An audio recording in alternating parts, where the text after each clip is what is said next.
Que se passe-t-il si on tire au canon sur le train de Red Dead Redemption 2? Bon, on va augmenter la puissance petit à petit, on va d'abord commencer par tirer au fusil sur le train, vous imaginez bien que ça n'aura absolument aucune efficacité et qu'on pourra pas le détruire avec ça. Par contre, si vous avez tiré suffisamment proche du conducteur, chose intéressante, le train va s'arrêter et vous pourrez tout simplement le voler ou le braquer. Ensuite, j'ai voulu essayer avec des molotovs, on va bien voir les flammes apparaître, donc ça pas de souci. Par contre, elles ne causent absolument aucun dommage sur la locomotive, donc c'est totalement inefficace. Et en plus, les flammes vont s'éteindre très rapidement. Bon, on augmente un petit peu plus en puissance, on va passer à la première mitrailleuse Gatling, donc la plus petite, on va pouvoir tirer des centaines de balles sur le train, mais elles vont se révéler totalement inefficaces sur celui-ci. Donc impossible de l'endommager, mais chose intéressante, vous allez à nouveau pouvoir arrêter le train, comme avec le fusil.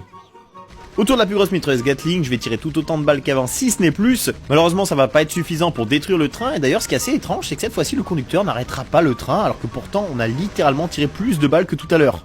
Bien entendu, on termine avec le canon, du coup, ce qu'il y a de plus puissant, et cette fois-ci, on va pouvoir faire exploser totalement la locomotive, et le train va s'arrêter juste après.